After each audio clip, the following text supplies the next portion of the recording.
இந்த தேர்தலில் தொகுதிக்கு 40 கோடி ரூபாய் செலவு, ஒரு ஓட்டுக்கு 2000. ஜெயிக்கணும் 2026ல 200 தொகுதிகளை ஜெயிக்கணும். அதுக்கு யாரெல்லாம் கரெக்டாக கோஆப்ரேட் பண்ணுறாங்களோ அவங்களுக்கு தான் சீட்டு.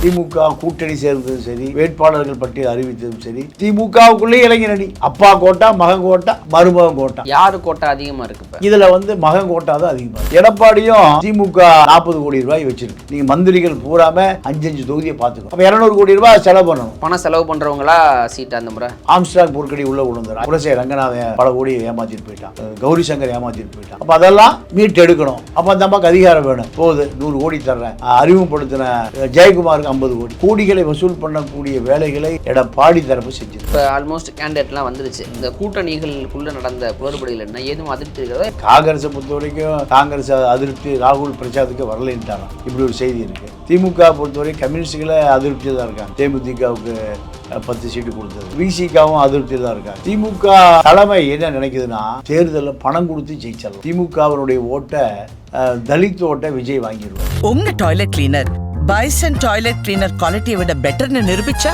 உங்க மொத்த பணமும் ரீஃபண்ட். பைசன் டாய்லெட் கிளீனர் இப்போது 79 ரூபாயில். அறம் நாடு நேயர்களுக்கு அன்பு வணக்கம். இன்று நம்மோடு இணைந்திருப்பவர் மூத்த பத்திரிகையாளர் தமிழா பாண்டியன் அவர்கள். ஐயா வணக்கம். வணக்கம். திமுக அதிமுக வேட்பாளர்களை அறிவிச்சு முடிச்சுட்டாங்க. எப்படி பார்க்குறீங்க? ஏன்னா முன்னாள் அமைச்சர்கள் சிலருக்கு அதிமுகலையும் இடம் இல்லை, திமுகலையும் இடம் இல்லை. புதிய வேட்பாளர்கள் களமிறக்கல். முதல்ல ஒன்றொன்றா வருவோம். திமுகவுடைய வேட்பாளர் பட்டியலை எப்படி பார்க்குறீங்க? புதியவர்கள் ஒரு 60 பேர்கிட்ட இடம், அதாவது உதயநிதி அவர்களுடைய கரங்களை வலுப்படுத்தி அந்த புதிய முகங்களுக்கு கொடுத்துருக்குறாங்க. பழைய ஆட்கள் பலருக்கும் சீட் இல்லைங்கிற மாதிரி சொல்லியிருக்காங்க. சிட்டிங் மினிஸ்டர்ஸ் ஒரு 3 பேருக்கு சீட் இல்லைன்னு இருக்காங்க. எப்படி பார்க்குறீங்க? திமுகவை பொறுத்தவரை திமுகவினுடைய பலமே இந்த தேர்தலில் ஒரு தொகுதிக்கு 40 கோடி ரூபாய் செலவு, ஒரு ஓட்டுக்கு 2000, 2 லட்சம் வாக்குகளுக்கு ஒரு தொகுதிக்கு 40 கோடி ரூபாய், 200 தொகுதிக்கு 8000 கோடி. இதுதான் திமுகவினுடைய விஷன் 200. இது 1 வருடங்களுக்கு முன்பே திட்டமிடப்பட்டது. இப்போ இதை ஒத்துழைக்காத நபர்களுக்கு இந்த இடம் சீட்டு ஜெயிக்கணும் 2026ல 200 தொகுதிகளை ஜெயிக்கணும். அதுக்கு யாரெல்லாம் கரெக்டாக கோஆப்ரேட் பண்ணுறாங்களோ அவங்களுக்கு தான் சீட்டு. ஆமாம். இது ராணிப்பேட்டை காந்திக்கு சீட்டு இல்லைன்னா ராணிப்பேட்டை காந்தி இல்லை மகனுக்கு சீட்டு இருக்கு. 2 ஒன்று தான். அவர் கொடுக்காட்டி இவர் கொடுத்தாலும். அப்போ இது போன்ற பல திட்டங்களை திமுக நீண்ட கூட்டணி கட்சியை சேர்த்து, கூட்டணி கட்சிக்கு அவர்கள் சொல்லுகிற வாக்கு என்னன்னா தொகுதிக்கு நாங்கள் பார்த்து கொள்ளுகிறோம், 40 கோடி ரூபாய் தயார், ஆனால் நீங்கள் தொகுதியில் வெற்றி பெறுகிற வேலையை பாருங்கள். இப்போ அண்ணாநகர் மோகனுக்கு இல்லை மகனுக்கு கொடுத்துருக்கு. ஏன் அண்ணாநகர் மோகன் உதயநிதி கட்டுப்பாட்டுக்கு வரமாட்டார், கார்த்தி உதயநிதி கட்டுப்பாட்டுக்கு வருவார். இந்த ஃபார்முலா ஒரு ஃபார்முலா.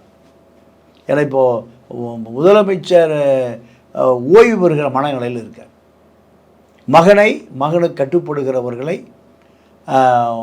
அதிகாரத்தை கொண்டு வருவதுதான் அவருடைய அடுத்த கட்ட வேலை. நீங்கள் திருமாவளவங்கிட்ட கூட பலமுறை முதலமைச்சர் என்ன சொல்லியிருக்கேன்னா, நீங்கள் தயவுசெய்து முரண்டு பிடிக்காதீர்கள், உதயநிதியை பக்கபலமாக இருக்க, உதயநிதிக்கு எதிர்காலத்தில் நீங்களெல்லாம் பாதுகாக்க வேண்டும். இப்படி தான் ஒரு பலமுறை முரண்டு பிடிக்கிற திருமாவளவனுக்கு ஸ்டாலின் சொல்லுகிற வேத உரை. இப்போ இதன் அடிப்படையில் தான் திமுக கூட்டணி சேர்ந்ததும் சரி, வேட்பாளர்கள் பட்டியல் அறிவித்ததும் சரி, திமுகவுக்குள்ளே இளைஞர் அணி, அப்பா கோட்டா, மகன் கோட்டா, மருமகன் கோட்டா. யாரு கோட்டா அதிகமாக இருக்கு? இப்போ இதில் மகன் கோட்டா தான் அதிகமாக இருக்குது. அப்போ 2026ல் உதயநிதியை முதல்வராக்கும் பொழுது அவர்களை சுற்றி இருப்பவர்கள் அவருக்கான ஆட்களாக இருக்கணுங்கிறதுல ஒரு கணக்கு கரெக்டாக அதான் திட்டம். இப்போ சீனியர்களை ஒரு சிலருக்கு கிளட்டி விடும் பொழுது எந்த அளவுக்கு அது தேர்தல் களத்தில் ஏதாவது உள்ளடி வேலைகளாக மாற வாய்ப்பு இருக்கா? இல்லை, திமுக பொறுத்த வரைக்கும் அது போன்ற வாய்ப்புகளே இல்லை. ஏன்னா அவனுக்கு எதிர்காலமே இல்லாமல் போயிடும். அதிமுகவில் அவன் விலகி திமுகவுக்கு போகலாம், திமுக விலகி அதிமுக போக முடியாது. அந்த மாதிரி வேலைலாம் பார்க்க மாட்டாங்க. திமுக அது வாய்ப்பே இல்லை, அமைதியாக போயிடுவான். தேர்தல் முடிந்த பிறகு ஸ்டாலினை சந்திக்கவே முடியாமல் போயிடும். ஸ்டாலினை நீங்கள் அதிமுகவில் பல பேர் உள்ளடி வேலை பார்த்து தோல்வியை அடைய வைத்த பல பேர் மந்திரியாக வந்த வரலாறுலாம் இருக்குது. செந்தில் பாலாஜியை பொறுத்த வரைக்கும், விஜயபாஸ்கரை பொறுத்த வரைக்கும் தன்னை மீறி யாரும் மாவட்டத்தில் வெற்றி பெற்று விடக்கூடாது, தனக்கு கீழே தான் இருக்கணும்னு நினைக்கிற ஆட்கள் 2 பேருமே ஜெயலலிதா காலத்தில் நான் சொல்கிறது. அப்போது இருந்தாலும் செங்கோட்டையனுக்கு சீட்டு கொடுக்குற போது ஜெயலலிதா சொல்லுவான், நீங்கள் மட்டும் ஜெயிச்சு வரக்கூடாது, நான் அனுப்புகிற சட்டமன்ற உறுப்பினர்களும் ஜெயிச்சு வரணும், நீங்கள் மட்டும்தான் ஜெயிச்சு வர்றீங்க, உங்கள் தொகுதியில் இருக்க உங்கள் மாவட்டத்தில் இருக்க மற்ற தொகுதிகளையும் ஜெயிச்சு கொண்டு வாங்க. இதுதான். ஆனால் திமுகவை பொறுத்தவரை, திமுக கருணாநிதி காலத்திலிருந்து திமுக தலைமை எதை கட்டளை எடுக்கிறதோ அதை நிறைவேற்றி வர வேண்டும். இல்லைன்னா உள்கட்சி அரசியல்லாம் பண்ணவே முடியாது. ஆக்சுவலி அது ஒரு பலம், அவங்களுக்கு ஒரு பெரிய பலம். இப்போ யாரை சொல்கிறாங்களோ அவங்க தான் வேட்பாளர், அவங்கள ஜெயிக்க வைக்கிறது தான் வேலை, சீனியராக இருந்தாலும் ஜூனியராக இருந்தாலும். ஆமாம், அதாவது சீட்டு கிடைக்க வரைக்கும் உள்கட்சி சண்டை நடக்கும். சீட்டு கிடைக்கிற வரை அவருக்கு வைப்பார், அவருக்கு வைப்ப போஸ்ட் அடிச்சு விட்டுவார், தலைமைக்கு பெட்டிஷன் அடிப்பார், இவன் அக்கிஸ்ட், அவங்க குற்றவாளி, இவன் சாராய கேஸ், இவன் சந்தன கேஸ் எல்லாம் வரும். சீட்டு அறிவித்தால் எல்லாம் ஒன்று கூடி விருப்பம் இருந்தால் வேலை செய்வான், எல்லாம் ஆஃப் ஆயிடுவான். அமைதியாக இருப்பான், வேலை செய்வது போல் நடிப்பான். அவனும் தேர்தல் பணிமனைக்கு போயிடுவான். தேர்தல் பணிமனைன்னு ஒரு அலுவலகம் போடுவாங்கள்ல, தலைமை தேர்தல் பணிமனை. அதில் கேட்டவன் கேட்காதவன், இருந்தவன் இல்லாதவன், முன்னாள் இந்நாள் எக்ஸு எல்லா ஃபைலும் நீங்கள் அங்கே வந்துடுவான். ஃப்யூச்சரு எல்லாம் அங்கே இருக்கணும். ஏன்னா கருணாநிதி கேட்பார், ஏப்பா யார் வரல, யார் வந்திருக்கா, இல்லை தலைவரை எல்லோரும் வந்துட்டாங்க. அந்த ஃபார்முலா அப்படியே கண்டினியூ ஆகுது. அதிமுக அப்படி இல்லை. பல மாவட்ட செயலாளர்கள் சீட்டு கிடைக்காத ஆட்கள் எடப்பாடி எச்சரிச்சுட்டே போயிருக்கான். தாவேக்காக போகிறான்னு சொல்லிட்டு போயிருக்கான். பல பேர் இவன் ஜெயிச்சு வர நான் பார்த்தேன், எங்கள் அப்பாவுக்கு தான் நான் பிறந்தேன்னா இவன் ஜெயிச்சு வர நான் பார்த்தேன், எடப்பாடிட்டே எனக்கு தெரிஞ்ச ஒரு 10 மாவட்ட செயலாளர் சபதம் பண்ணிட்டு போயிருக்காங்க. எப்படி ஜெயிக்கிறாங்க? எடப்பாடியும் திமுக 40 கோடி ரூபாய் வச்சுருக்கு. நீங்கள் மந்திரிகள் பூராமல் 5 தொகுதியை பார்த்துக்கணும். 5 தொகுதியை அப்போ 200 கோடி ரூபாய் செலவு பண்ணணும். இப்படி சூழல். அதை எதிர்க்கணும்னு எடப்பாடி என்ன பண்ணார், லீமா ரசம் உள்ள கொண்டு வந்தார். 200 கோடி ரூபா அந்த அம்மாவுக்கு 5 தொகுதியை பார்த்துக்கணும். பணம் செலவு பண்ணுறவங்களா சீட்டு அந்த முறை ஆம்ஸ்ட்ராங் பொருட்கடி உள்ளே கொண்டு வந்தார். 5000 கோடி அந்த அம்மாவுக்கு அவன் கணவன் ஏமாற்றி வாங்கிய நிலங்கள்லாம் இருக்குது. அதை அந்த அம்மா அதை காப்பாற்றிக்கணும். புரசை ரங்கநாதன் பல கோடி ஏமாற்றிட்டு போயிட்டான், கௌரி சங்கர் ஏமாற்றிட்டு போயிட்டான். அப்போ அதெல்லாம் மீட்டு எடுக்கணும். அப்போ அந்த அம்மாவுக்கு அதிகாரம் வேணும். போகுது 100 கோடி தர்றேன், அறிமுகப்படுத்தின ஜெயக்குமாருக்கு 50 கோடி. இப்படி கோடிகளை வசூல் பண்ணக்கூடிய வேலைகளை எடப்பாடி தரப்பு செஞ்சிருக்கு. இப்போ இந்த முறை சீட்டு இப்போ நீங்கள் சொன்னது போல் புதுமுகங்கள் 60 பேர் திமுகவில் இருந்தாலும் அந்த 60 பேருக்கும் திமுககாரங்க வேலை செய்வாங்க. ஆனால் அதிமுகவில் அது நடக்கலை, எல்லாம் போர்க்கொடி தூக்க ஆரம்பிச்சாங்க. இப்போ தூக்கிட்டு எங்கே போகிறாங்க? நான் எங்கேயும் போக மாட்டேன், தாவேக்க போக மாட்டேன், மாமாக்கே போக மாட்டான். வேலை செய்யாமல் இருப்பான், ஓட்டு போடாதீங்கம்மா, அவனுக்கு தெரிஞ்ச ஆளுகளை. அதிமுக ஓட்டு போடாதுன்னு அதிமுகனே சொல்லுவான். பல தொகுதிகள் அதிமுக தோற்று போனதுக்கான அதிமுக காரணம். இப்போ இந்த ஜெயலலிதா இருக்கும்போது ஜெயலலிதா உடனே தொடர்புக்கு போகும், தொலைச்சோம் வாழ்க்கையே அரசியலே இருக்காம போகும். எடப்பாடி அப்படி செய்ய முடியாது. எடப்பாடி இன்னும் அந்த அதிகாரத்துக்கு வரல. இந்த முறை வெற்றி பெற்றால் எடப்பாடி களை எடுத்துருவார். ஆனால் அதுக்கு இவ்வளோ பஞ்சாயத்தை கிளப்புறாங்கிறீங்களே? ஆமாம். இப்போ அதிமுக இருக்கிற எல்லாருமே அங்கே தலைவர்கள், தொண்டனே இல்லை. தொண்டர்கள் உண்மையாக இருப்பான், ஓட்டு போடுவான், கட்சிக்கு ஓட்டு போடுவான். ஆனால் 2ஆம் கட்ட தலைவர்கள், முன்னாள் அமைச்சர்கள் அத்தனை பேரும் அலிபாபாவும் 40 திருடர்களும் தான். எடப்பாடி கட்டுப்படவே மாட்டாங்க. இந்த திமுக அரசியலை எதிர்கொள்வதற்கு அதிமுக பெரும் போராட்டம் நடத்த வேண்டியிருக்கு. எடப்பாடி மட்டும்தான். இப்போ வேலுமணியுடைய பட்டியல் ஏற்கப்படவில்லை, தங்கமணி பட்டியல் ஏற்கப்படவில்லை, இப்படி பல பேருடைய பட்டியல், விஜயபாஸ்கருடைய பட்டியல் யார் பட்டியல் ஏற்கப்படலை. ஏன்னா இவர்கள் பூரா விலை போயிடுவான். ஆட்சி கவிழ்ப்புக்கு பாஜக தயாராக இருக்குது. பாஜக எப்படியாவது ஏக்நாத் ஷிண்டேக்களை கவிழ்த்தது போல பல வேலைகளை பண்ணுறதுக்கு ஒரு மகாராஷ்டிராவாக, ஒரு பீகாராக தமிழ்நாடு வந்து இப்படி இருக்கு. அப்போ இவரெல்லாம் விலை போயிடுவான். 45 மாவட்ட செயலாளர் 90 மாவட்ட செயலாளர் எடப்பாடி. ஏன் 45 பேர் பழைய ஆள், அத்தனை பேரும் அமைச்சர்களோடு தொடர்பில் இருக்கான்.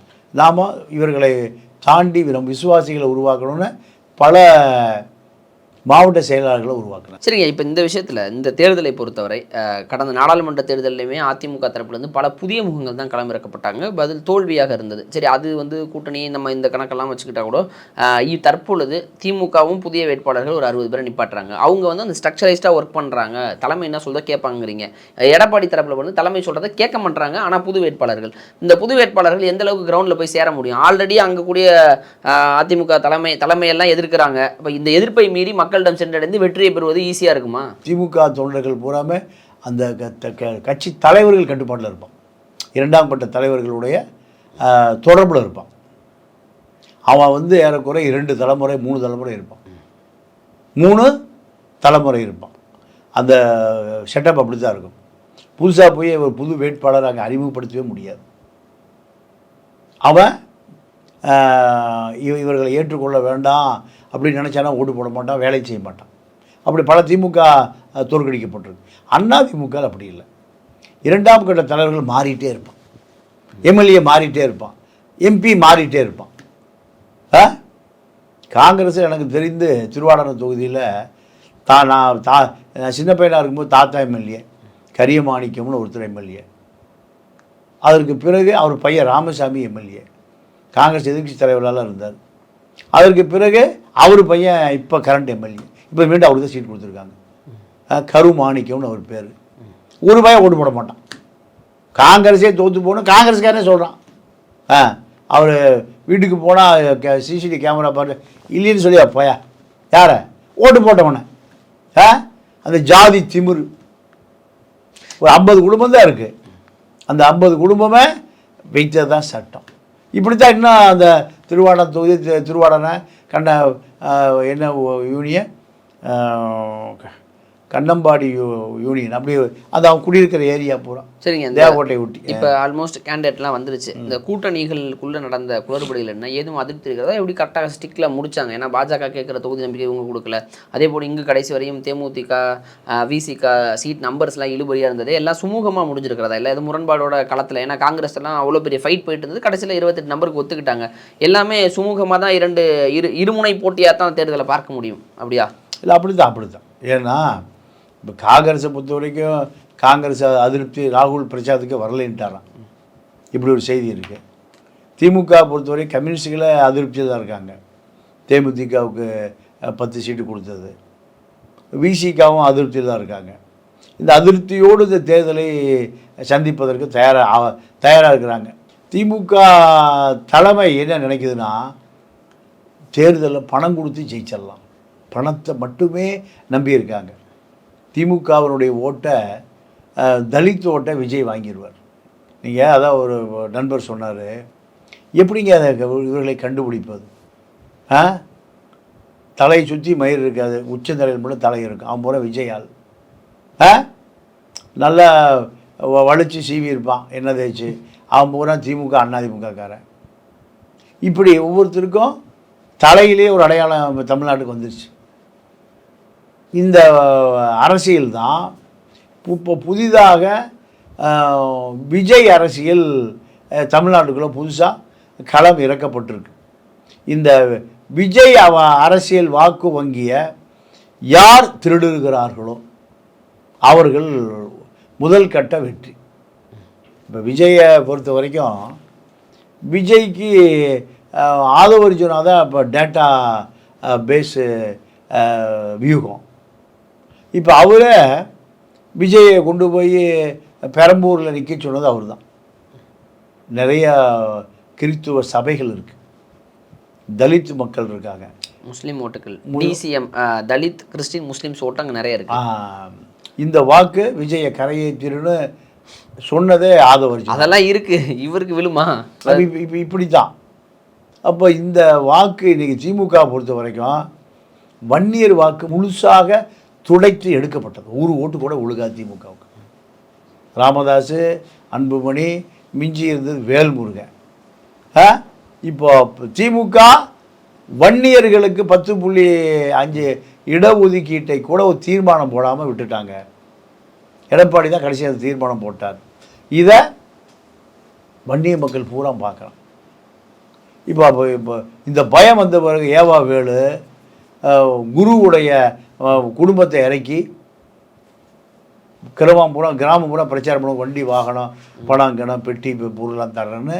இப்போ ஏவா வேலு யாரை போய் இறக்கி விடுறாரு? ஆதிபராசக்தி இல்லை, அவங்க குரு பசங்களை. Okay, Kaduvetti Guru. Okay okay. அப்போ ஏவா வேலு எவ்வளோ தூரம் இறங்கி வந்திருக்கான்னு பாருங்க. வேல்முருகன் வெளியேறியதுக்கு பிறகு காடுவெட்டி குரு அவருடைய மகன் வந்து உள்ள வராரா இங்க? ஆமாம், ஏவா வேலு கூட்டிகிட்டு வராது. ஏவா வேலு எல்லா வன்னியர் வாக்கு வெளியே போயிடுச்சு. அதை உடைச்சி அது போகக்கூடாது, அதை தடுத்து அவங்க என்ன பண்ணுவாங்க? அவங்க அப்பா ஒரு தலைவர், காடுவெட்டி குரு ஒரு தலைவர். காடுவெட்டி குருவுடைய பிள்ளைங்கள் என்ன பண்ணும்? அவங்களால பெரிய தாக்கம் ஏற்படுத்த முடியாது. ஆனால் அப்போ வேறு வழி இல்லாமல் கடைசியில் யாரை பிடிச்சிருக்காருங்க? ஏவா வேலு காடுவெட்டி குருவுடைய குடும்பத்தை பிடிச்சிருக்காங்க. ஆல்ரெடி ராமதாஸ் ஒரு புறம், அன்புமணி ஒரு புறம், வேல்முருகன் ஒரு புறம் அப்படின்னு சிதறி கிடக்கக்கூடிய ஓட்டுகளாக இருக்குது. இப்போ அது இந்த முறை அவர்கள் ஒரு அணியாக இல்லை வட மாவட்டத்துக்கு பார்த்துக்கலாமா? ஐயா, திமுகவுக்கு விழுகாது மொத்தத்தில். ஏன்? எல்லா வன்னியரையும் வெளியேற்றிட்டாங்க. மிஞ்சியது வேல்முருகனையும் வெளியேற்றிட்டாங்க. அந்த கோவம் அந்த மக்களுக்கு வந்துருச்சு. அப்போ திமுகவுக்கு விழுகிறதுக்கு வாய்ப்பு இல்லை. இப்போ திருமாவளவனுக்கு 8 சீட்டு தான், தேமுதிகவுக்கு 10 சீட்டு அப்படிங்கிற ஒரு விஷயம் போயிட்டு இருக்கிறது. அவங்க கேட்ட தொகுதியிலேருந்து இவங்க பின்வாங்கல. எதற்காக தேமுதிகவுக்கு 10, விசிக 8 எண்ணிக்கை சரின்னு நினைக்கிறீங்களா? ஏவா வேலு இதில் முடிவெடுக்கக்கூடிய ஒரு பெரிய அதிகார மையத்தில் இப்போ விஜயகாந்த் மகனுக்கு அப்படி உறவுக்கார பெண்ணை திருமணம் பேசி முடிச்சிருக்காங்களாம். இது ஏவா வேலு தான் அந்த வேலையை செஞ்சுருக்கார். இந்த உடன்பாடில் சீட்டை வாரி வழங்கியிருக்கார். அப்போது ஸ்டாலின் கட்டுப்பாட்லேயோ உதயநிதி கட்டுப்பாட்லேயோ இந்த கட்சி இல்லை, ஏவா வேலு கட்டுப்பாடு தான் கட்சி இருக்குன்னு நமக்கு தெரிஞ்சு போச்சு. 10 கவுண்ட் அதிகம் தான். ஆமாம், எல்லா பக்கம் இந்த செய்தி தான் பேசுகிறான். திருமாவை பொறுத்த வரைக்கும் 7 சீட்டு, கமலஹாசன் வேண்டாதனால 8 சீட்டு. கமலஹாசன் 2 சீட் கொடுத்து உதயசூரியனுக்கு சொல்கிறாங்க. கமலஹாசன் நினைக்கிறாரு பொள்ளாச்சி இந்த டாக்டர் மகேந்திரன் தான் போயிட்டார். ஆமாம், அவரெல்லாம் கமலை விட்டே போயிட்டார். இப்போ அதனால் என்ன நடக்குதுன்னா, 2 சீட் கொடுத்தா 2 பேரும் திமுகவே சேர்ந்துருவான். உதயசூரியன் ஜெயிச்சு எனக்கு பிரயோஜனமே இல்லை, டார்ச்சுக்கு வெளிச்சமே இருக்காது, அதான் வேண்டான்ட்டார். அதில் ஒரு சீட் திருமாவளவனுக்கு, இன்னொரு சீட்டு தேமுதிகவுக்கு அந்த சீட் கொடுக்கப்பட்டது. அப்போ இந்த கட்சியில் முடிவெடுக்கக்கூடிய அதிகாரம் தெலுங்கு நாயுடு ஏவா வேலுக்கு போயிடுச்சுன்னு தான் இப்போ செய்தி சமூக ஊடகங்களில் ஓடுது. இதை கட்டுப்படுத்தக்கூடவோ இல்லை இவங்களை அவ்வளோ சீட்டு வேண்டாம், ஒரு 5 சீட் குடியா, ஒரு 4 சீட்டு குடியா. கம்யூனிஸ்டுகளுக்கே 5 சீட்டு தான். திருமாவளவன் 3% ஓட்டு வைத்திருக்கிற சேரி ஓட்டெல்லாம் அப்படியே திமுக கொடுக்கும். அவர்களுக்கே 7 சீட்டு தான். பிரேமலதாவுக்கு 0.5% கீழே இருக்கிற பிரேமலதாவுக்கு 50 சீட்னா வேலு தான். இதில் சிரத்தை எடுத்து கொண்டவர் வேலு தான். நிச்சயமாயா. இப்போ அந்த திருமாவளவனுக்கு 8 சீட்டுங்கிறது ஒரு சின்ன ஒரு அதிருப்தி இருந்தாலும் கூட்டணியாக அவர்கள் தொடர்கிறார்கள். இன்னொரு புறம் அதிமுக கூட்டணி இருக்கிறாங்க. சுந்தர் சீலாம் கிளம்புறங்கிறாரு. ஆமாம் ஆமாம், என்ன கணக்கு அது? இல்லை, அதாவது ஏசி சண்முகம் மக தான் தயாரிப்பாளர் சங்க தலைவி, அந்த சினிமா கான்டாக்டு. உங்கள் கோட்டாவில் நான் நிற்கிறேன், அந்த நட்பு தானா? அவ்வளோதான், வேற ஒன்றும் இல்லை, மற்றபடி எந்த உள்குத்தும் இல்லை. சரிங்க, பொறுத்து வந்து பார்ப்போம் களம் யாருக்கு அப்படிங்கிறத வருகிற நாட்களில் இந்த வேட்பாளர்கள் எப்படி போய் சென்றடைகிறாங்க, என்னென்னவாறு உட்கட்சி பூசல்லாம் வெடிக்க போகுதா என்னங்கிறத பொறுத்து வந்து பார்ப்போம். நேரம் கொடுத்ததுக்கு நன்றி. நன்றி, வணக்கம்.